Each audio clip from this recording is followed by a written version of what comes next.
Guys, एक बार फिर से देव केमिस्ट्री पोर्ट में आपका स्वागत है। अब तक हमने SN1 अभिक्रिया पढ़ी। SN1 के अलावा हमने जो नाभिक स्नेही प्रतिस्थापन अभिक्रिया है उन अभिक्रियाओं के कुछ एग्जाम्पल्स पढ़े थे। अब एक नाभिक स्नेही प्रतिस्थापन अभिक्रिया का एक मोस्ट जो रिएक्शन है अभिक्रिया वो बची है, वो फ्रीडल-क्राफ्ट अभिक्रिया है, वो पढ़ेंगे। उसके बाद हम विलोपन अभिक्रियाएं पढ़ेंगे। देखते हैं फ्रीडल-क्राफ्ट अभिक्रिया क्या है। पहले मैं फ्रीडल-क्राफ्ट अभिक्रिया बताता हूँ, फिर उसके बाद में एल्किल हैलाइड के साथ फ्रीडल-क्राफ्ट अभिक्रिया बताऊंगा। यहां ले लिया आपने एल्किल हैलाइड ले लिया है। ये कोई एल्किल हैलाइड है और इस एल्किल हैलाइड की हम अभिक्रिया करवा दें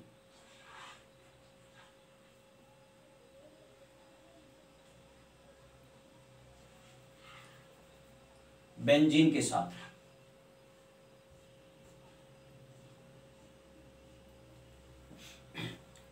कोई एल्किल हैलाइड दिया है, रिएक्शन किसके साथ करवा रहे हैं? बेंजीन के साथ। तो यहां पर क्या होगा कि ये बेंजीन का जो देखो यहाँ एक हाइड्रोजन है, एक हाइड्रोजन यहाँ, एक हाइड्रोजन यहाँ, एक हाइड्रोजन यहाँ, एक यहाँ, एक यहाँ, यानी 6 हाइड्रोजन इसके पास। तो इस 6 हाइड्रोजन में से किसी भी एक हाइड्रोजन को ये यहाँ से हटा देता है। तो हटाएगा तो क्या होगा, यहाँ पे देखिए ये एल्यूमिनियम क्लोराइड की उपस्थिति लेते हैं। क्यों लेते हैं वो भी बताऊंगा।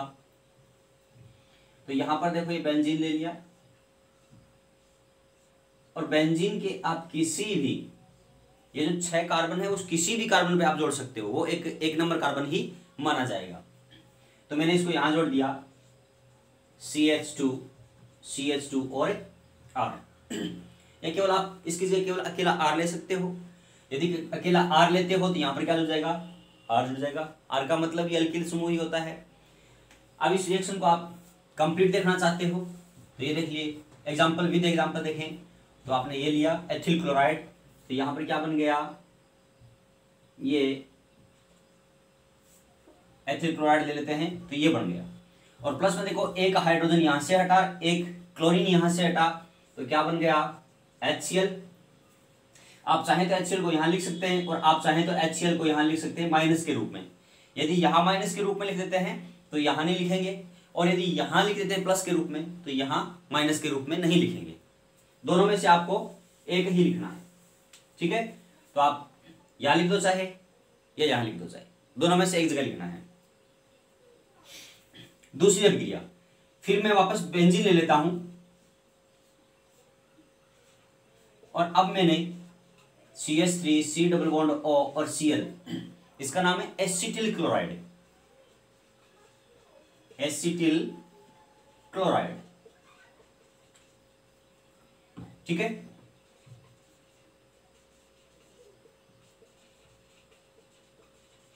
ये एसिटिल क्लोराइड ले लिया मैंने। वही वापस उपस्थिति किसकी लेंगे? निर्जल एल्यूमिनियम क्लोराइड। ये निर्जल है, ड्राई है, शुष्क है। तो क्या बनेगा देखिए, जिस प्रकार से यहां पर एक HCl निष्कासित हुआ था वैसे यहां से एक HCl निष्कासित होगा। जब HCl निष्कासित होता है तो Cl यहां से, H यहां से, तो मैंने वापस यहां लिख दिया HCl निष्कासित हो रहा है और ये यहां पर जुड़ जाएगा। देखो जैसे ही यहां जुड़ेगा तो ये बच गया, तो C डबल बॉन्ड O और इधर आ गया CH3, एसिटोफिनॉन।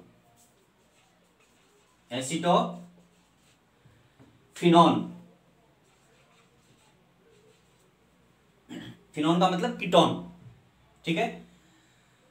या फेनिल एसीटोन, इस प्रकार से इसका नाम कर सकते हैं। तो ये दोनों अभिक्रियाओं को आपको अच्छे से देखना है। ये भी फ्रीडल-क्राफ्ट है, ये भी फ्रीडल-क्राफ्ट है। यदि यहां पर ध्यान दें कि बेंजीन की जगह मैं यदि OH ले लूं तो यहां पर क्या आ जाएगा? OH आ जाएगा। यहां पर क्या आ जाएगा? OH आ जाएगा। और यहां पर भी क्या आ गया? OH। यानी बेंजीन के स्थान पर अब मैंने क्या ले लिया है? फिनॉल लिया है, ठीक है? तो अभी ये क्या हो गई? फ्रीडल-क्राफ्ट अभिक्रिया हो गई। इसके अलावा यदि हम यहां पर कोई दूसरा हेलोजन वगैरह ले लेंगे तो भी ये होगी। कहने का अर्थ यह है कि बेंजीन अथवा फिनॉल या benzene chloride, benzene bromide iodide, इनके साथ एल्किल हैलाइड की अभिक्रिया करवाते हैं, किसकी उपस्थिति में, निर्जल या ड्राई एल्यूमिनियम क्लोराइड की उपस्थिति में, तो इस अभिक्रिया को हम फ्रीडल क्राफ्ट अभिक्रिया कहते हैं। यदि हम बेंजीन अथवा फिनॉल या बेंजीन का कोई हैलाइड की अभिक्रिया एसिटिल क्लोराइड के साथ करवा दें, इनको एसिड क्लोराइड बोलते हैं, ठीक है। एसिटिल की जरूरत नहीं, यहाँ पर एसिल क्लोराइड कोई भी ले सकते हैं आप, यहाँ पर लंबी श्रृंखला हो सकती है। CH3 की जगह आप CH3 CH2 भी ले सकते हैं, CH3 CH2 CH2 CH2, इस प्रकार से कोई भी आप जो इच्छा हो वो एल्किल समूह यहाँ पे जोड़ सकते हैं। तो यहाँ पर बेंजीन की हमने एसिटिल क्लोराइड के साथ करवाई अभिक्रिया, तो भी कौन सी कहलाती है, फ्रीडल क्राफ्ट अभिक्रिया कहलाती है। दोनों अभिक्रिया क्या कहलाती है, फ्रीडल क्राफ्ट अभिक्रिया कहलाती है। इस अभिक्रिया में देखो एल्किल समूह जुड़ रहा है, क्या जुड़ रहा है इस अभिक्रिया में, एल्किल समूह जुड़ रहा है, इसीलिए इस फ्रीडल क्राफ्ट अभिक्रिया का दूसरा नाम होता है एल्किलीकरण, एल्किलीकरण, एल्किलेशन, नाम क्या होगा इसका, एल्किलेशन, ठीक है। यहां एल्किल समूह जुड़ रहा है तो हमने इस अभिक्रिया फ्रीडल क्राफ्ट अभिक्रिया को कहा एल्किलीकरण, एल्किलेशन। यहां पर जुड़ रहा है एसिटिल समूह, क्या जुड़ रहा है यहां पर, एसिटिल समूह, तो इसको क्या बोल देते हैं, एसिटिलीकरण, क्या कहेंगे इसको, एसिटिलीकरण। दोनों फ्रीडल क्राफ्ट अभिक्रिया है, एल्किलीकरण भी फ्रीडल क्राफ्ट अभिक्रिया है और एसिटिलीकरण भी फ्रीडल क्राफ्ट अभिक्रिया है, ठीक है। एसिटिलेशन या एल्किलेशन, एसिटिलेशन, दोनों ही कौन सी हो गई, फ्रीडल क्राफ्ट अभिक्रिया है। अब क्या कहेंगे, परिभाषा क्या होगी कि यदि एल्किल हैलाइड की क्रिया बेंजीन से करवा देते हैं, किसकी उपस्थिति में, निर्जल एल्यूमिनियम क्लोराइड की उपस्थिति में, तो यहाँ पर एल्किल समूह का बेंजीन की विलय के ऊपर योग हो जाता है और इस अभिक्रिया को हम क्या कहते हैं, फ्रीडल क्राफ्ट अभिक्रिया कहते हैं। या यूँ कहें कि जब बेंजीन की क्रिया हम एसिटिल क्लोराइड के साथ करवा देते हैं तो इस एसिटिल समूह का बेंजीन विलय के ऊपर योग हो जाता है या जुड़ जाती है, इस रिएक्शन को हम क्या कहते हैं, फ्रीडल क्राफ्ट रिएक्शन कहते हैं या फ्रीडल क्राफ्ट अभिक्रिया कहते हैं, ठीक है। हमारे पास ये है, ये अभिक्रिया आगे आएंगी।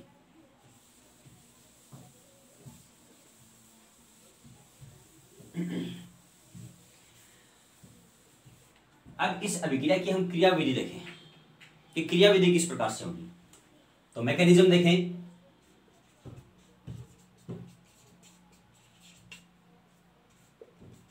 क्रियाविधि में ध्यान दें कि हमने यहां पर लिया है निर्जल aluminium chloride, dry aluminium chloride लिया है, तो ये ड्राई एल्यूमिनियम क्लोराइड यहां पर सबसे पहले एल्किल क्लोराइड के साथ अभिक्रिया करेगी। तो क्या करेगी कि हमने ले लिया CH3 CH2 Cl और प्लस से एल्यूमिनियम क्लोराइड, ये शुष्क है या निर्जल, इसके साथ रिएक्शन होगा और क्या बनाएगा, कार्बोकेटायन बनाएगा, CH3 CH2, इस पे प्लस आ गया चार्ज और प्लस में AlCl4 नेगेटिव, यानी एल्यूमिनियम टेट्राक्लोराइड। यहां क्या बनाया है, एथिल कार्बन आयन और यहां पर एल्यूमिनियम टेट्राक्लोराइड आयन।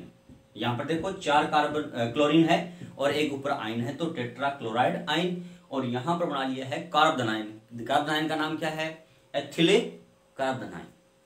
ये कार्बन आयन बन गया। अब देखिए कि ये जो बेंजीन है, इस बेंजीन के ऊपर ये अटैक करता है, ठीक है ना, ये क्या करेगा, इसके ऊपर आक्रमण करता है। देखिए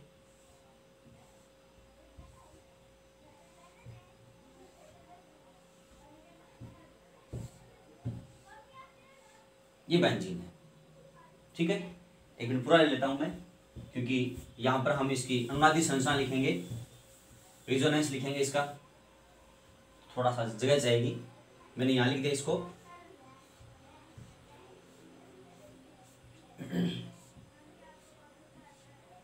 प्लस में CH3 CH2 और प्लस। अब ये जब यहां जुड़ेगा तो यहां से हाइड्रोजन एक बार हटेगा नहीं, ठीक है। मान लिया यहां पर ये क्या है, इसका हाइड्रोजन है, यहां भी हो सकता है ये आक्रमण, यहां भी हो सकता है, यहां भी हो सकता है, यहां भी हो सकता है, यहां भी हो सकता है, 6 कार्बन पे कहीं पर भी हो सकता है हाइड्रोजन के साथ। तो जैसे ये यहां पर जुड़ता है तो ये जो बॉन्ड है, ये बॉन्ड क्या करेगा कि यहां से टूटेगा। जैसे मान लो ये बॉन्ड है, ठीक है, इस बॉन्ड को मैंने इस साइड से तोड़ दिया, तो बॉन्ड ऐसे हो गया, बॉन्ड क्या हो गया ऐसे, और इस बॉन्ड के साथ मैंने यहां पर क्या जोड़ दिया है, जैसे मान लो ये CH2 था इधर, CH2, ठीक है ना, CH3 CH2 प्लस था, मैंने इसको इस बॉन्ड के साथ ऐसे जोड़ दिया। फिर से देखें कि ये जो बॉन्ड है इस प्रकार से है, पहले बेंजीन के बना हुआ, मैंने इस बॉन्ड को यहां से तोड़ा है, इस बॉन्ड को तोड़ के मैंने इसको ऐसे कर दिया, और ये जहां यहां पर एथिल जो धनायन है, इस एथिल धनायन को मैंने कार्ब धनायन को ऐसे जोड़ दिया, तो ये इस प्रकार से जुड़ेगा, तो उत्पाद ये बन गया।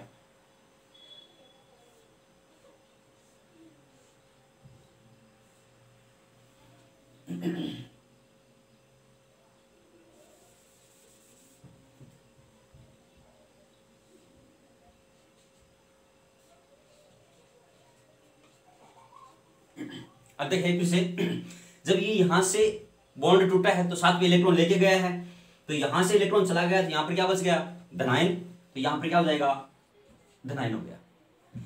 अब ये जो बॉन्ड है, तो ये बॉन्ड ऐसे कैसे पड़े रहेंगे, इनमें कोई परिवर्तन नहीं होगा। तो ये देखो ये बॉन्ड पड़ा है, ये बॉन्ड भी ऐसा कैसा पड़ा है। अब मुख्य बात देखने वाला ये है कि इसमें देखिए कि यहां पर धनायन आ गया है जो स्थायी नहीं है। अब इसके अंदर पूरी श्रृंखला में क्या हो जाएगा, अनुनाद उत्पन्न हो जाएगा। वो अनुनाद किस प्रकार से होगा वो देखते हैं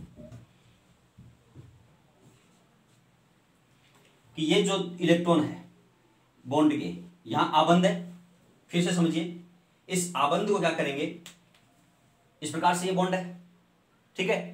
अब इस धनायन को संतुलित करना है हमें, क्योंकि इस प्रकार से धनायन के रूप में तो कोई उत्पाद बनेगा नहीं, उत्पाद बनेगा वो उदासीन होगा। तो यहां पर इसको ऐसे लिया आपने, ये बॉन्ड है, तो मैंने बॉन्ड यहां से तोड़ा, पहले देखो क्या से तोड़ा था, यहां से बॉन्ड तोड़ा था, ठीक है।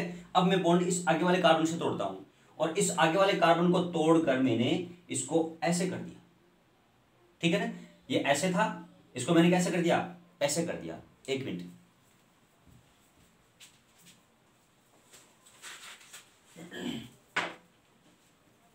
देखिए ये बॉन्ड है यहां पे, ठीक है। इस बॉन्ड को मैंने यहां तो पड़ा, यहां तो इसको बंधा रहने दिया, लेकिन यहां से तोड़ को मैंने इस बॉन्ड को ऐसे कर दिया। अब देखिए मैंने बॉन्ड ऐसे लगा दिया, तो जब ये बॉन्ड यहां से टूटा है, ठीक है ना, यहां से टूटा है, यहां से ये टूट के ऐसे जैसे इसके ऊपर ऐसे आया है, तो यहां पर धनावेश आ जाएगा, और ये धनावेश क्या हो जाएगा, ये धनावेश है, यहां पर इलेक्ट्रॉन, बॉन्ड का इलेक्ट्रॉन साथ आने से या धनावेश क्या हो जाएगा, हट जाएगा। जबकि यहां से टूटा है बॉन्ड, क्योंकि बॉन्ड कैसे था, ये इस बॉन्ड को तोड़ा तो ये बॉन्ड कहां चला गया, ऐसे आ गया, ऐसे बॉन्ड आया है, तो यहां धनायन आ गया, और ये धनायन क्या हो गया, संतुलित हो गया। तो देखिए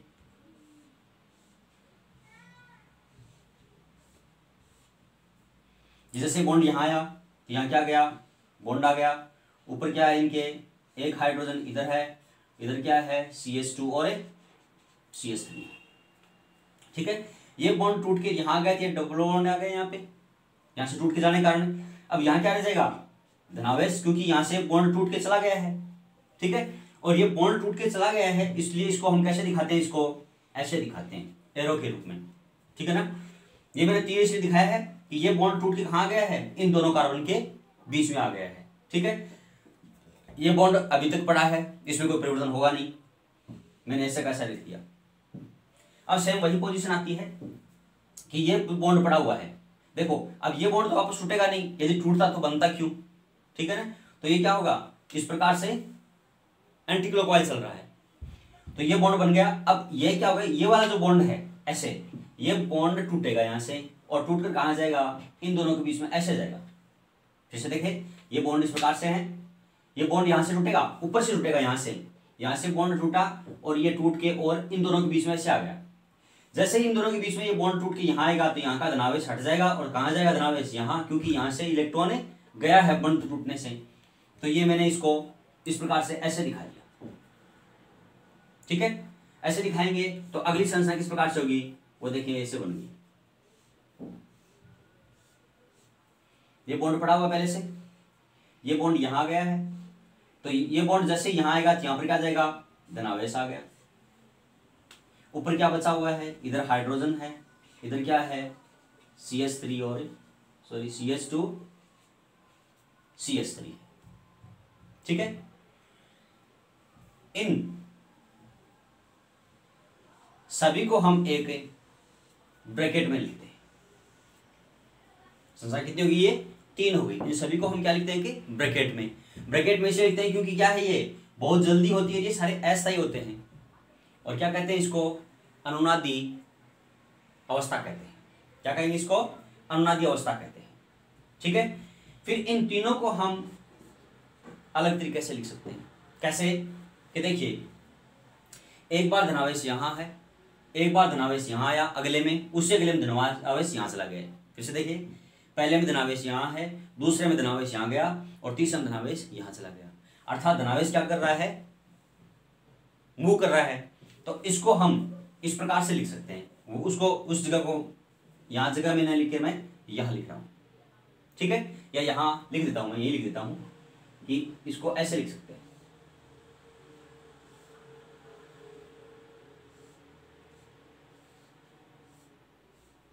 क्योंकि धनावेश यहां से गया तो मैंने धनावेश को इस प्रकार से ऐसे लिख दिया और ऊपर क्या कर दिया मैंने? बीच में कर दिया पॉजिटिव, ठीक है। इस साइड में क्या जुड़ा हुआ है? H। इस साइड में क्या जुड़ा हुआ है? CH2 और CH3, ठीक है। ये दोनों जुड़े हुए CH3 और CH2। फिर से देखिए कि यहां से धनावेश चला, यहां से चलने के बाद में यहां आया, यहां से चलने के बाद में यहां गया। देखो, दूसरे में यहां गया और तीसरे में यहां गया। तो इस धनावेश को मैंने इस प्रकार से माला के रूप में प्रदर्शित कर दिया है, ठीक है। फिर क्या किया मैंने कि यहां पर बीच में प्लस लिख दिया। प्लस का मतलब क्या है कि ये क्या कर रहा है कि देखो यहां से चल रहा है और यहां से चलता हुआ यहां जा रहा है, ठीक है। अब देखो, ये कार्बन कौन सा है? एरीन है। ये संरचना कौन सी है? एरीन। और एरीन पे धनायन आएगा तो उसको कहते हैं एरीनियम। क्या कहते हैं उसको? एरीनियम। अनुनादी, एरीनियम अनुनादी अवस्था। किसका निर्माण किया? ये एरीनियम अनुनादी अवस्था का निर्माण कर लिया। और ये क्या है? ये एरीनियम अनुनादी संकर आयन है। ये तो इसकी अनुनादी अवस्था हो गई। अवस्था क्यों हुई है? क्योंकि यहां पर एरीनियम आयन का अनुनाद हो रहा है। देखो, ये एरीनियम आयन है, ये भी एरीनियम आयन है, ये भी एरीनियम आयन है। तो क्या बन गया है? एरीनियम आयन का अनुनाद कह सकते हैं। दूसरा इसको क्या कह सकते हैं? एरीनियम आयन का अनुनाद या एरीनियम अनुनादी संरचना या एरीनियम आयन की अनुनादी संरचना। एरीनियम आयन की अनुनादी संरचना, ठीक है। और ये क्या बन गया है? एरीनियम अनुनादी संकर आयन। इन तीनों से मिलकर बना है ये। तो अब इसकी अनुनादी संरचना होगी, रेजोनेंस होगी इसकी, ठीक है। और ये क्या हो गया है? एरीनियम अनुनादी संकर आयन। ध्यान दें कि यहां पर सिर्फ एरीनियम आयन लिया है और यहां पर एरीनियम संकर आयन कह सकते हैं केवल। इसको क्या कहेंगे? इसको एरीनियम संकर आयन, ठीक है। एरीनियम संकर आयन क्यों कहा? कि ये जितने भी है एरीनियम बने हुए हैं, इनका एक संकरण है। ये इनके संकरण से ये या मिलके बनता है, इसलिए इसका नाम क्या दे दिया? एरीनियम संकर आयन। देखो, फिर से देखो कि बेंजीन लिया, बेंजीन के यहाँ पर हाइड्रोजन है, यहाँ हाइड्रोजन, यहाँ पर कहीं पर भी हाइड्रोजन के साथ ये आक्रमण कर सकता है और उसके साथ जुड़ेगा। जैसे यहाँ जुड़ेगा तो जुड़ने पर यहाँ पर देखो धनावेश है तो ये इलेक्ट्रॉन लेगा, इलेक्ट्रॉन लेगा तो इस वलय के ऊपर क्या आ जाएगा? धनावेश आ जाएगा। यहाँ से ये बॉन्ड टूटा, ये बॉन्ड टूटा। कैसे? मैंने पहले बताया था, इसको आपने बॉन्ड को ऐसे कर दिया तो यहाँ पर इलेक्ट्रॉन की कमी हुई, बॉन्ड टूटा है। और ये संरचना मैंने यहाँ पर ऐसे जोड़ दी तो ये संरचना यहाँ जुड़ गई। यहाँ इलेक्ट्रॉन की कमी हुई तो मैंने प्लस के रूप में प्रदर्शित कर दिया। फिर क्या हुआ कि इस धनायन को संतुलित करने के लिए इस वलय से इलेक्ट्रॉन आएगा। जैसे इस वलय से इलेक्ट्रॉन आता है तो यहाँ से ये बॉन्ड टूट के यहाँ आएगा, ये बॉन्ड टूट के यहाँ आएगा। तो यहाँ से बॉन्ड टूटा है तो इलेक्ट्रॉन यहाँ से गए हैं तो यहाँ पर क्या आ गया है? धनावेश आ गया है, ठीक है। अब अगले में क्या आएगा कि इस धनावेश को ये बॉन्ड संतुलित करने की कोशिश करेगा, ठीक है ना। इस धनावेश को ये बॉन्ड संतुलित करने की कोशिश करेगा तो यहाँ से जो बॉन्ड था वो टूट के और ऐसे आ गया है। ये पहले बॉन्ड कैसे था? ऐसे था और टूट के कैसे आ गया? बॉन्ड ऐसे आ गया। ये जैसे ही बॉन्ड ऐसे आता है तो यहाँ से टूट के गया, ये नीचे आया है। ये बॉन्ड ऐसे था और ये टूट के यहाँ आ गया, तो यहाँ पहले जुड़ा हुआ था तो वैसे जुड़ा हुआ पड़ा है, और एक इन दोनों के बीच में आ गया है, तो यहाँ से इलेक्ट्रॉन टूट के गया है, यहाँ इलेक्ट्रॉन लेके गया है, बॉन्ड टूटा है तो यहाँ से इलेक्ट्रॉन लेके गया है, तो इलेक्ट्रॉन यहाँ गया तो ये धनावेश है, इलेक्ट्रॉन से संतुलित हो गया, और यहाँ से टूट के गया तो यहाँ पर क्या गया है, धनावेश आ गया। इस प्रकार से इसे एरेनियम आयन का निर्माण होता है। ये अनुनादी संरचना कहलाती है, रिजोनेंस स्ट्रक्चर कहलाती है, resonance structure of arenium ion. इस resonance structure of arenium ion से एक संकर प्रोडक्ट बनता है, ठीक है ना। ये हाइब्रिडाइज्ड आयन है किसका, एरेनियम का। तो ये एरेनियम आयन बन गया है। तो इस एरेनियम आयन पर क्या करेगा, जो अभी हमने अभिक्रिया ली थी, क्या ली थी अभिक्रिया, क्यों इस अभिक्रिया में देखा था शुरू के अंदर, वो फिर से मैं एक बार लिख रहा हूं। मैकेनिज्म की जो शुरू में अभिक्रिया ली थी, क्या लिया था हमने कि एथिल क्लोराइड लिया था हमने, और एथिल क्लोराइड का एल्यूमिनियम क्लोराइड के साथ रिएक्शन कराई थी। ये निर्जल था, कैसा था ये, निर्जल था, और यहां पर बना था CH3 CH2 प्लस से, और एल्यूमिनियम टेट्रा क्लोराइड आयन बना था। क्या बना था, एल्यूमिनियम टेट्रा क्लोराइड आयन। अब ये तो यहां पर जुड़ गया है, बच गया हमारे पास क्या, एल्यूमिनियम टेट्रा क्लोराइड, जो यहां पर इस पर आक्रमण करेगा, किसके साथ है, इस एरेनियम संकर आयन के ऊपर वो आक्रमण करता है। फिर से मैं लिखता हूं इस एरेनियम संकर आयन को, इधर मैंने इस एरेनियम संकर आयन को ऐसे लिख दिया, और बीच में लिख दिया मैंने प्लस, इसका मतलब है कि ये एरेनियम आयन है, इधर क्या है, हाइड्रोजन है, इधर CH2 और CH3 जुड़ा हुआ है। अब क्या करेगा, ये एल्यूमिनियम टेट्रा क्लोराइड आयन है, इस पर आक्रमण करेगा। आक्रमण करेगा तो यहां से क्या करेगा, एक Cl इस H के साथ निष्कासित हो जाएगा।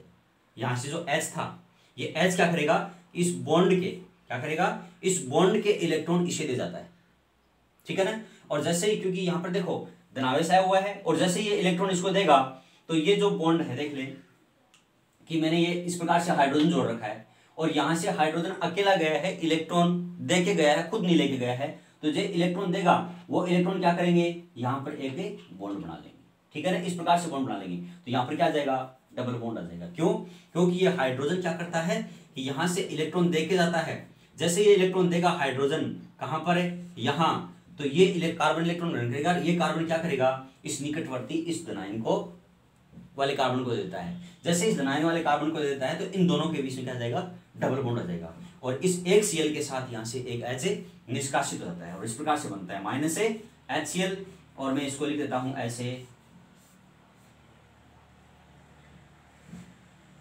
देखिए इधर है डबल बॉन्ड, एक बॉन्ड इधर है, यहां पर क्या आ जाएगा, CH2 CH3, और अब देखिए जैसे इलेक्ट्रॉन यहां देगा, तो यहां पर पहले धनावेश है, लेकिन यहां पर क्या आ जाएगा, डबल बॉन्ड। ये डबल बॉन्ड क्यों आया, क्योंकि यहां से हाइड्रोजन इलेक्ट्रॉन देके HCl के रूप में निकलता है, तो यहां पर इसको इलेक्ट्रॉन देगा तो वो ये बना लिया।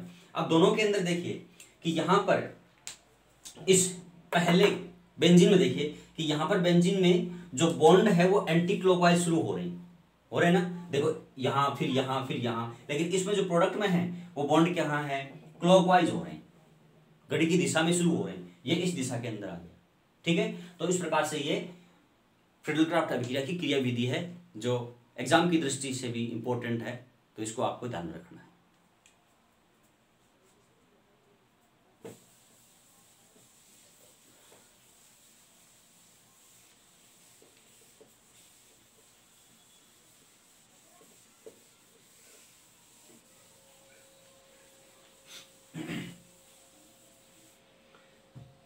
एक छोटी सी बात और ध्यान रखनी इसमें कि यहां पर हमने निर्जल एल्यूमिनियम क्लोराइड क्यों लिया है, क्योंकि यहां से देखिए कि ये क्लोरीन को यहां से लेके जाता है, क्लोरीन को क्या करता है, ये लेके जाता है, लेके जाने वाले क्या कहते हैं, वाहक, अर्थात यहाँ पे हेलोजन वाहक क्या है, एल्यूमिनियम क्लोराइड है। कंपटीशन एग्जाम में पूछ लेते हैं कि फ्रीडल-क्राफ्ट अभिक्रिया के अंदर हेलोजन वाहक की भूमिका कौन निभाता है, तो कौन निभाया, एल्यूमिनियम क्लोराइड। यहाँ देखो साथ में लेके जा रहा है और ये अलग हो रहा है।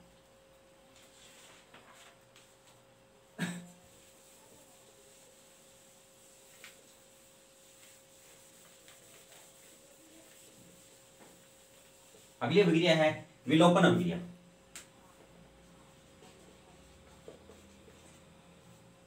एलिमिनेशन।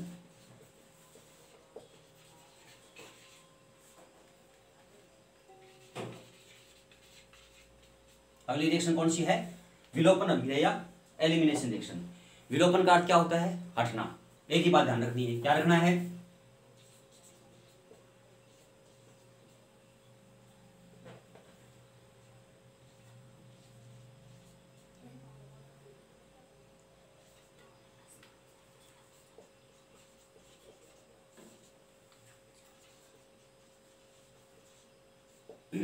पोटेशियम हाइड्रोक्साइड है वो आपको अल्कोहल ही लेना है, ठीक है। पोटेशियम हाइड्रोक्साइड कौन सा लेना है? अल्कोहल ही पोटेशियम हाइड्रोक्साइड लेना है। और ये है प्रोपिल क्लोराइड। प्रतिस्थापित समूह या क्रियात्मक समूह के पास वाला जो कार्बन होता है उसे हम कहते हैं अल्फा कार्बन। ये अल्फा कार्बन है और ये बीटा कार्बन है, ठीक है। विलोपन अभिक्रिया में आपको इतना सा ही ध्यान रखना है कि बीटा कार्बन से तो हाइड्रोजन हटेगा। क्या हटेगा? बीटा कार्बन से तो हाइड्रोजन हटता है और अल्फा कार्बन से क्या हटेगा? हेलोजन हटेगा, ठीक है। बीटा कार्बन से हाइड्रोजन हटा, अल्फा कार्बन से हेलोजन हट जाएगा। किसके साथ अभिक्रिया होगी? जब अल्कोहलिक केओएच के साथ अभिक्रिया होती है। ध्यान दे कि हमने जब जलीय केओएच के साथ अभिक्रिया करवाई थी तो अल्कोहल बना था, ठीक है ना। जलीय केओएच के साथ अभिक्रिया करवाई थी एल्किल हैलाइड की तो अल्कोहल बना था। सीधी सी अभिक्रिया जो आपने पढ़ी है क्या थी? CH3 CH2 और Cl प्लस KOH हमने ली थी, यहाँ से KCl के रूप में अलग हुआ था और CH3 CH2 और OH बन गया था, आपको शायद याद है। और प्लस में क्या बन गया था? KCl। ये तो कब है? जब जलीय केओएच लेते हैं। लेकिन अब यहाँ पर हमने कौन से ले रखा है? अल्कोहलिक केओएच ले रखा है। और अल्कोहलिक केओएच के रूप में क्या होता है कि बीटा तो कार्बन से तो हाइड्रोजन हटता है और अल्फा कार्बन से हेलोजन हट जाता है। देखिए ये अल्फा कार्बन है और ये बीटा कार्बन। तो मैंने बीटा कार्बन के एक हाइड्रोजन को मैंने इस प्रकार से नीचे हाइड्रोजन के रूप में लिख दिया, ठीक है। और अल्फा कार्बन के क्लोरीन को मैंने इधर लिख दिया हेलोजन को। तो क्या होगा यहाँ से कि ये दोनों यहाँ से हट जाएंगे, ठीक है। और अब देखो अल्कोहल यहाँ पर एक वाहक के रूप में भूमिका निभा रहा है तो इस केओएच को आप इस तीर के ऊपर लिख सकते हैं। केओएच कहाँ लिख सकते हैं आप? इस तीर के ऊपर KOH और नीचे क्या लिख दें? अल्कोहलिक। कैसा है ये? Alcoholic KOH. तो क्या करेगा? यहां से HCl निकला तो जैसे HCl निकलता है तो क्या बनेगा? यहां पर क्या देखो CH3 है, उसके बाद में क्या है? H रह गया है। कौन सा? CH रह गया है, ये CH। और यहां पर क्या रह गया है? CH2, ठीक है। अब देखो इसको हमें संतुलित करना पड़ेगा। क्या करना पड़ेगा? बीच में हमने क्या लगा दिया है कि सिर्फ बॉन्ड लगा दिया। निष्कासित क्या हुआ है? प्लस में HCl बन गया। क्या बना? यहाँ पे एल्कीन बना है। क्या बन गया? एल्कीन। क्या नाम इसका? प्रोपीन। नाम क्या हो गया इसका? प्रोपीन। प्रोपीन, ठीक है। HCl निष्कासित हो गया तो एल्कीन बन गया। लेकिन यहां पर एक ध्यान रखना है कि जब यहां पर बीटा कार्बन 2 हो, बीटा कार्बन कितने हो? 2 हो, तो उस स्थिति में यहां पर अभिक्रिया थोड़ी सी अलग हो जाती है। यहां पर जो उत्पाद है वो मिश्रण में बनेगा। कैसे बनेगा? मिश्रित एल्कीन किस प्रकार से बनती है वो देखें। CH3 मैंने यहां और इसको मैंने यहां पर ले लिया क्लोरीन और यहां कर दिया मैंने CH3, ठीक है। या मैं इसको CH2 कर दूं और इधर कर दिया मैंने CH3। अब देखिए ये अल्फा कार्बन, ये बीटा कार्बन और ये बीटा कार्बन और ये कौन सा हो गया है? Beta carbon. तो ये 2 बीटा कार्बन है, ठीक है। अब क्या होगा कि हमने पढ़ा है कि एक तो अल्फा कार्बन से हटता है, एक कहाँ? अल्फा कार्बन से हटता है हेलोजन और बीटा कार्बन से हटता है हाइड्रोजन। तो मैंने बीटा हाइड्रोजन को मैंने इस प्रकार से नीचे एक हाइड्रोजन इधर कर दिया और एक यहाँ से हटाकर हाइड्रोजन को मैंने इधर कर दिया। तो यहाँ से हाइड्रोजन की हटने की संभावना 2 हाइड्रोजन की रहती है। ये बीटा है, ये भी हट सकता है, ये बीटा है, ये भी हट सकता है। तो यहाँ पर मैंने फिर से ले लिया KOH है वो अल्कोहलिक है और AlCO लिख दिया मैंने। इसके बेस में क्या लिखा है? AlCO यानी अल्कोहलिक। अल्कोहलिक केओएच लिए है, पोटेशियम हाइड्रोक्साइड है वो अल्कोहलिक है। तो क्या बनेगा? देखो जब पहले स्थिति आती कि मैं इनको हटा दूं, ये अल्फा क्लोरीन और बीटा हाइड्रोजन, जैसे मैंने इसको हटाया तो यहाँ पर क्या बचेगा? CH2। पहले मैं इसको हटाता हूं तो सॉरी CH3, फिर क्या आएगा? CH और फिर क्या गया? डबल बॉन्ड, क्योंकि इसको संतुलित करना होगा। और फिर क्या गया? CH और फिर क्या गया? CH3। एक तो उत्पाद ये बन गया। प्लस में क्या होगा? अब ये न हटे, अब ये वाला इस बीटा कार्बन से ये हाइड्रोजन हटे, तब क्या होगा, स्थिति ये हो सकती है ना कि इसको तो मैंने ऐसा कैसा लिख दिया CH3, अब ये हाइड्रोजन ऐसा कैसा पड़ा रहेगा, तो क्या हो जाएगा ये CH2, ठीक है। फिर यहां से ये क्लोरीन हटा, तो यहां पर इसके पास एक हाइड्रोजन बचेगा, तो ये हो गया CH, और यहां से एक हाइड्रोजन हटा है, तो यहां पर कितने हाइड्रोजन बच गए, 2 हाइड्रोजन, तो यहां पर डबल बॉन्ड होके CH2। देखिए 2 प्रकार के मिश्रण होंगे, ठीक है ना। एल्किन कितने बने हैं, 2 प्रकार के बने हैं। तो इस प्रकार से जो एल्किन का जो मिश्रण बनता है, इसमें एक सेटजेफ या सत्यजेफ नाम का एक साइंटिस्ट था, उस सत्यजेफ ने कहा कि ये जो एल्किन का मिश्रण बन रहा है उसमें वह एल्किन ज्यादा बनेगा जिसमें प्रतिस्थापी ज्यादा होते हैं। इधर देखिए, इधर ये है एथेन और इधर क्या है, ये एथेन, यानी 2 कार्बन है, ठीक है। इधर देखें ये 3 कार्बन है, इधर कितने हैं, 1 कार्बन, यानी ये ज्यादा बने हैं, ठीक है ना। यहां पर इस श्रृंखला में देखो ये एल्किल समूह ज्यादा बने हैं और इसमें देखो एल्किल समूह कम बने हैं। इसका अर्थ क्या हुआ, ये तो क्या बनेगा, कम मात्रा में बनेगा, ठीक है, और ये क्या बनेगा, ज्यादा मात्रा में।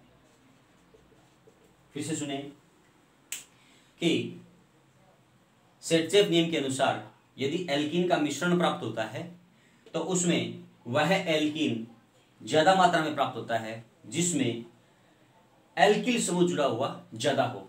इधर देखें, इधर भी एल्किल समूह है और इधर भी एल्किल समूह है, जबकि इसके पास क्या है, इधर है, ठीक है ना, यानी इसके पास एल्किल समूह ज्यादा है, इसलिए सॉरी कम है, इसके पास एल्किल समूह 2 है और इसके पास एल्किल समूह एक साइड में ही है, तो इसलिए क्या हो जाएगा, ये क्या बनेगा, कम मात्रा में, और ये बनेगा ज्यादा मात्रा में, ठीक है। ये कहलाता है सत्यजेफ का नियम। और किसका निर्माण हो गया, एल्किन का, किसके द्वारा, एल्किल हैलाइड के द्वारा। किसके साथ किया, एल्कोहलिक क्योज के साथ करवाते हैं। तो क्या होता है, बीटा स्थिति से तो हाइड्रोजन और अल्फा कार्बन से हेलोजन हटता है, यहां पर बीटा हाइड्रोजन हट रहा है, तो इसलिए इस अभिक्रिया को बीटा विलोपन अभिक्रिया भी कहते हैं, बीटा एलिमिनेशन रिएक्शन भी कहते हैं। क्या कहते हैं इसको, बीटा विलोपन अभिक्रिया भी कहते हैं। क्यों कहते हैं इसको, क्योंकि यहां से बीटा कार्बन से इसका एक हाइड्रोजन निष्कासित हो रहा है, इसलिए इसको बीटा विलोपन अभिक्रिया भी कहते हैं, ठीक है। विलोपन इसलिए कह रहे हैं क्योंकि यहां से हेलोजन और हाइड्रोजन का विलोपन हो रहा है। अब हाइड्रोजन और हेलोजन दोनों का विलोपन हो रहा है, हट रहे हैं, तो इसलिए हम क्या कह सकते हैं, जब हाइड्रोजन हटता है तो उसको कहते हैं विहाइड्रोजनीकरण, और जब हेलोजन हटता है तो उसे हम कहते हैं विहेलोजनीकरण। हाइड्रोजन हटता है विहाइड्रोजनीकरण, हेलोजन हटता है विहेलोजनीकरण। तो दोनों को हम जोड़ दें तो इस अभिक्रिया का दूसरा नाम क्या हो सकता है, विहाइड्रोहेलोजनीकरण, विहाइड्रोहेलोजनीकरण। देखो कितने नाम हो गए इस अभिक्रिया के, एक तो गया बीटा विलोपन अभिक्रिया, एक हो गया विहाइड्रोहेलोजनीकरण अभिक्रिया, और एक हो गया विलोपन अभिक्रिया। तो इसमें प्रकार से किसी का भी नाम पूछ लिया आपको अजय, या आपसे ये पूछ ले कि सेटजेफ के नियम के अनुसार एल्कीन का निर्माण कीजिए, एल्किल हैलाइड से क्या करेंगे, एल्कोहलिक क्योज से क्रिया कराएंगे एल्किल हैलाइड की, और कराएंगे तो उसमें क्या होना चाहिए, इस प्रकार से 2 एल्किल समूह बनना चाहिए, किसके साथ है, डबल बॉन्डेड कार्बन के साथ। जो द्विआबंधी कार्बन के साथ जितने ज्यादा एल्किल ग्रुप उपस्थित होंगे उतना ही वह ज्यादा बनेगा, और एल्किल ग्रुप कम होंगे तो उतना ही वह कम बनेगा, ठीक है। ये होगी विलोपन अभिक्रिया।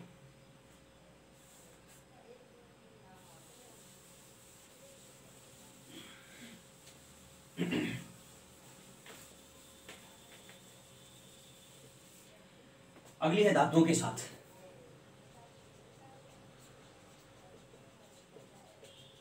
रिएक्शन विद मेटल, धातुओं के साथ रिएक्शन विद मेटल। धातुओं के साथ अभिक्रिया कौन कौन सी होगी, ध्यान रखना आपको, एक तो हम सोडियम के साथ कराते हैं, एक हम लिथियम के साथ कराएंगे, एक हम मैग्नीशियम के साथ कराएंगे, और एक हम जिंक के साथ कराएंगे, और एक हम लेड के साथ कराएंगे, ठीक है।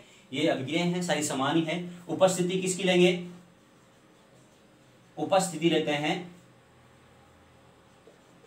किसकी, शुष्क ईथर की, शुष्क ईथर की उपस्थिति लेते हैं। सारी अभिक्रियाएं समान होगी, जैसे CH3 CH2, यहाँ ऊपर लिख रहा हूं, CH3 CH2 और Cl ले लिया यहाँ पे, और सोडियम के साथ आपने अभिक्रिया कराई, उपस्थिति किस लिए है, शुष्क ईथर की ले ली, और जैसे शुष्क ईथर की उपस्थिति ली है तो यहाँ से देखो एक Na और एक Cl निकलेगा, तो इसको मैंने 2 से मल्टीप्लाई कर दिया, इसको भी 2 से मल्टीप्लाई कर दूं तो यहाँ बन जाएगा CH3 CH2 देखो कितने हो गए, 2, तो CH2 और एक CH3, क्या बन गया, नॉर्मल ब्यूटेन बन गया। प्लस में क्या हो जाएगा, 2NaCl। इस अभिक्रिया को कहते हैं हम वुड्स अभिक्रिया। क्या कहते हैं इसको, वुड्स अभिक्रिया कहते हैं। क्या कहते हैं इसको, वुड्स रिएक्शन कहते हैं। वुड्स रिएक्शन क्या है कि जब एल्किल हैलाइड की सोडियम के साथ शुष्क ईथर की उपस्थिति में अभिक्रिया कराते हैं तो उच्चतर एल्केन प्राप्त होते हैं। उच्चतर एल्केन प्राप्त करने के लिए वुड्स अभिक्रिया होती है। यहाँ पर कार्बन की संख्या 2 है, तो यहाँ पर 2, लेकिन यहाँ पर उत्पाद में कितने बने हैं, 4 कार्बन वाला एल्केन बना है। तो उच्चतर एल्केन प्राप्त करने के लिए हमें वुड्स अभिक्रिया को लेना पड़ता है। तो वुड्स अभिक्रिया में क्या कर दिया आपने, शुष्क ईथर की उपस्थिति में सोडियम के साथ क्रिया कराई एल्किल हैलाइड की, तो उच्चतर एल्केन प्राप्त हो गया। परंतु 2 प्रकार के एल्केन हो, जैसे एक तो आपने ले लिया मेथिल ब्रोमाइड और प्लस में एक आपने ले लिया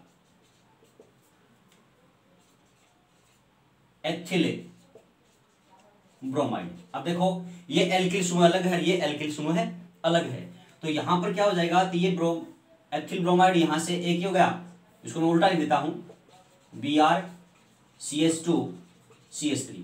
तो अब क्या करेगा कि यहां से 2 तो सोडियम ब्रोमाइड अलग हो जाएंगे, तो मैंने इसको यहां पर लिख दिया 2 - 2NaBr, मैंने नीचे लिख दिया है, ठीक है। अब क्या बच गया, एक तो मेथिल बच गया और यहां पर एक है एथिल, तो क्या हो जाएगा, एक बार तो CH3 खुद CH3 के साथ जुड़ेगा, ध्यान से दें, एक बार तो CH3 खुद CH3 के साथ जुड़ेगा, ठीक है, ये खुद के साथ जुड़ेगा तो एक बन गया। फिर क्या करेगा, ये खुद के साथ जुड़ेगा, किसके साथ है, एथिल के साथ जुड़ गया, तो क्या बन गया, CH3 CH2 और इसके साथ जुड़ गया CH2 और CH3। देखो इसको 2 बार जोड़ दो, इसको भी 2 बार जोड़ दो, ध्यान दे, ये मान लो A है और ये क्या है, B है, ये क्या हो गया, B। तो A क्या करेंगे, एक तो आप A को जोड़ेंगे पहली स्थिति, दूसरी में क्या करेंगे, B को जोड़ देंगे, और तीसरी स्थिति में क्या करेंगे, A और B को जोड़ देंगे, ठीक है ना। पहले A को A जोड़ा, ये बन गया, B को जोड़ा, ये बन गया। अब क्या करेंगे, A और B दोनों को, यानी इसको और इसको साथ में जोड़ देंगे, तो प्लस क्या हो जाएगा, एक तो आपके पास CH3 है, एक आपके पास CH2 और एक CH3, क्या बन गया, प्रोपेन बन गया। यहाँ पर क्या बना है, ब्यूटेन बना है, यहाँ पर क्या बना है, एथेन बना है। अर्थात यदि हम एल्किल हैलाइड में एल्किल ग्रुप अलग अलग होता है तो यहाँ पर एल्केनों का मिश्रण प्राप्त होता है। ये भी कौन सी अभिक्रिया होती है, वुड्स अभिक्रिया होती है, ठीक है।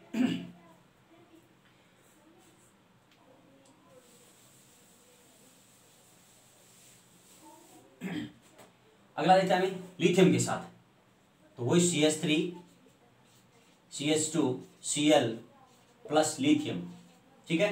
तो ये क्या बना लेगा, lithium CH3 CH2 lithium Fn plus यहां से एक लिथियम आया और एक Cl आया, तो क्या बना दिया, लिथियम क्लोराइड बन गया, ठीक है।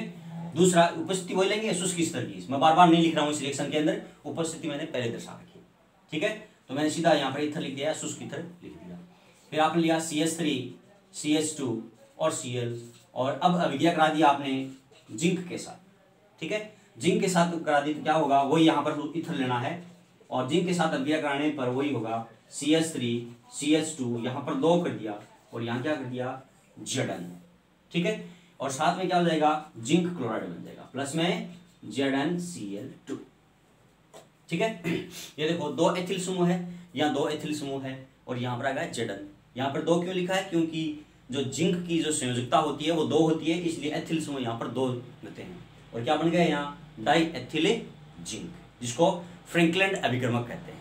डाई एथिल जिंक क्या कहते हैं, फ्रैंकलैंड अभिकर्मक कहते हैं, और जिंक क्लोराइड का निर्माण हो जाता है।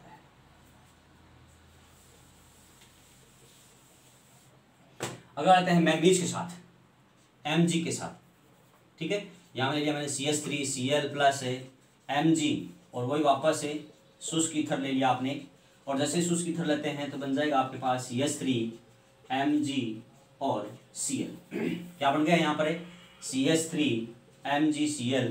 इस उत्पाद को हम कहते हैं ग्रीनार अभिकर्मक। क्या कहते हैं इसको, ग्रीनार रीजेंट या ग्रीनार अभिकर्मक इसको कहते हैं, क्योंकि सबसे पहले ये ग्रीनार ने इसका निर्माण किया था, और ये ऑर्गेनिक कंपाउंड या कार्बनिक रसायन बनाने में बहुत उपयोगी अभिकर्मक है, ठीक है। तो यदि हम मैग्नीज के साथ अभिक्रिया कराते हैं तो किसका निर्माण होता है? ग्रीनार अभिकर्मक का निर्माण होता है।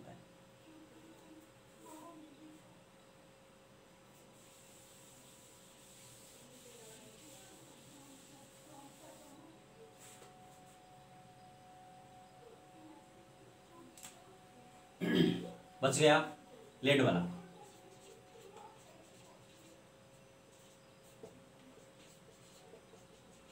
यहां पर सोडियम और लेड का जो मिश्र धातु है उसके साथ अभिक्रिया कराते हैं तो टेट्रा एथिल लेड बनता है, ठीक है ना। यहां कर दिया आपने CH3 CH2, यहां कर दिया आपने 4 प्लस यहां बन जाएगा टेट्रा एथिल लेड, और यहां देखो इसको 4 से मल्टीप्लाई किया तो टेट्रा एथिल लेड, यहां पर क्या बन जाएगा? लेड, और प्लस में Pb, और 4 है तो इसको 4 से मल्टीप्लाई कर दिया, ये टेट्रा एथिल लेड हो गया, ये लेड बन गया। Pb तो क्या बच गया? यहां से Na बच गया, Cl बन गया, तो क्या बन गया? प्लस में NaCl। अभिक्रिया को देखें कि हमने एथिल क्लोराइड की अभिक्रिया कराई किससे? लेड सोडियम मिश्र धातु से, ठीक है। जैसे इनके साथ अभिक्रिया कराई तो यहाँ पर क्या बन गया? Tetra ethyl lead. यहाँ पर क्या है? ये Pb है, Pb टेट्रा एथिल लेड, इसको लिखते हैं tetra ethyl lead, TeL। Full form ध्यान रखना है, TeL का फुल फॉर्म क्या होता है? टेट्रा एथिल लेड कहलाता है, ठीक है।